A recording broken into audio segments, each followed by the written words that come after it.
My parents' biggest frustration was that I was epically lazy, and if they handed out gold medals for being lazy, I would have won, I assure you, hands down. Because even though I was a slightly chubby kid growing up in a morbidly obese family in Tacoma, Washington, I always knew two things about myself.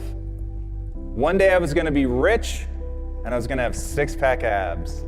Like, those are the two things, as that kid that was, jiggling his belly thinking, one day I'm not going to have to suck in my gut. When I left for college, my own mother, who'd always been my biggest cheerleader, quietly assumed I was going to fail. But these two guys that were successful entrepreneurs and bodybuilders happened to walk into a class when I was a teacher. And they were just starting a technology startup, and they said, hey, we need a copywriter. Why don't you come be a copywriter? And so I was just young enough and just dumb enough, and I went all in. They literally put me in the room with all the computer servers. But starting from there, I knew I could wow people because I was willing to grind it out. And we all have a superpower, and my superpower may be the willingness and ability to endure suffering. I had suffered a lot. I hadn't taken a day off in like 6.5 years because I was so hell-bent to get rich. And then I realized, almost 8.5 years in, I'd finally had enough. I had hit my breaking point from suffering, and I got so mad, and I was so unwilling to do it anymore. And I turned to my partners and I say, I'm completely miserable, I quit. I realized the reason I was living the cliche of money can't buy happiness.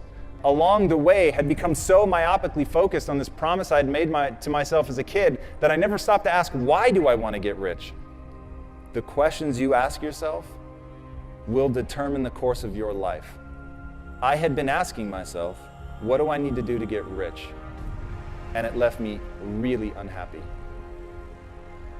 So I changed the question, and I started asking, what would I do and love every day, even if I were failing? Life is too short. This is your one go-round. So what are we going to do? We're going to build a company that's predicated on value. We're going to build a company that's predicated on passion. I started thinking about my mom and my sister, but they were profoundly overweight. I started thinking about my uncle who ate himself to death when I was 12 years old, and how much that scared me, and it made me sad. And it made me sad to see that there were millions, if not more than 1 billion people that were in the same kind of abusive relationship with food that my mom and my sister were. So I said, I don't know if it's a big business, but I know it's a big problem. And that's the problem that we're going to solve. And so we decided to build a totally new kind of company. We started Quest Nutrition in 2010, just as we were coming out of the Great Recession. I was wearing a hairnet and a lab coat every day, and my employees were former gang members, ex-drug dealers, felons. We were in Compton, and we literally told everybody in the neighborhood, I don't care if you've been convicted of a crime. I just want to know if you're willing to bust your ass to change your life. And if you are, you're going to get an interview. And I'm not going to ask for your resume. I don't care about your resume. Your resume tells me where you've been. It doesn't tell me the price you're willing to pay to become somebody new. Every belief that you have is a choice. I choose to believe that human potential is nearly limitless. And this was the belief that changed my life. Because once I realized, so it's not about who you are today.